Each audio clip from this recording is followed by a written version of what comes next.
సారి నిన్న తెలంగాణ క్యాబినెట్లో తీసుకున్న నిర్ణయాలతో మళ్ళీ రుజువైంది.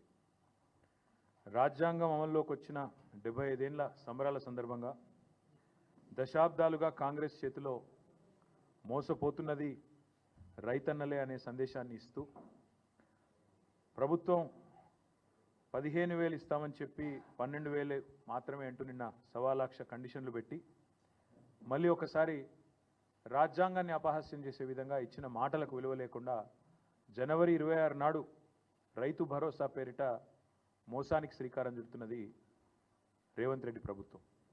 ఒకసారి మిగతా విషయాలు నేను చెప్పే ముందు మోసం, నయవంచన, దగ లాంటి మాట మేము ఎందుకు వాడాల్సి వస్తున్నది, ఎలాంటి బాధాకరమైన పరిస్థితుల్లో ఈ వ్యాఖ్యానాలు చేయాల్సి వస్తుందో మీకు వివరించే ప్రయత్నం నేను చేస్తాను.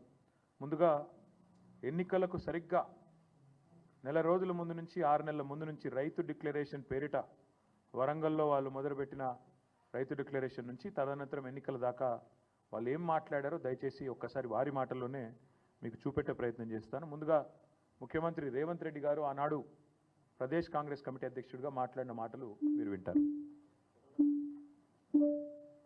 భరోసా పథకం కింద 15,000 కౌలు రైతులు కూడా ఇస్తాను. అది గుర్తింపు ఎట్లా అంటే ఇద్దరికి ఇస్తారా, యజమానికి ప్లస్ కౌలు రైతుకా, కౌలు రైతుకేనా?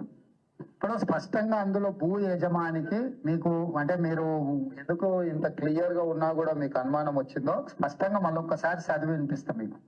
ఇందిరమ్మ రైతు భరోసా పథకం భూమి ఉన్న రైతులతో పాటు కౌలు రైతులకు కూడా ఏడాదికి ఎకరాకు 15,000, భూమి లేని ఉపాధి హామీ కూలీలకు ప్రతి ఏడాది 12,000. స్పష్టంగా ఏ మాత్రం శశపిశలు లేకుండా, అనుమానం లేకుండా, పదాలు అటు ఇటు కాకుండా పేర్చి కూర్చి ప్రజలకు స్పష్టంగా చెప్పినము. భూ యజమానికి వచ్చే 15,000 భూ యజమానికి వస్తాయి. భూ యజమానులు 58 లక్షల మంది ఉన్నారు, చిన్న సన్నకారు రైతులు కలిసి. కౌలు రైతు చట్టం తెచ్చినప్పుడు నమోదు చేయించుకున్నది 15 లక్షల మంది. ఒకవేళ ఇప్పుడు ఎవరైనా కొత్తగా వచ్చినా కూడా మళ్ళీ నమోదు చేసుకోవడానికి అవకాశం ఇచ్చి చట్టబద్ధత కాంగ్రెస్ పార్టీ చేసింది. సో వాళ్ళందరినీ తీసుకొని ఒక 60 లక్షలు రైతులు ఉన్నారు అనుకుంటే, ఒక 15 లక్షల వీళ్ళు ఉన్నారు అనుకుంటే 75 లక్షల మంది అవుతారా, 80 లక్షల మంది అవుతారా, వాళ్ళందరినీ దృష్టిలో పెట్టుకొని ఈ పథకాన్ని మేము ముందుకు తీసుకురావడం జరిగింది.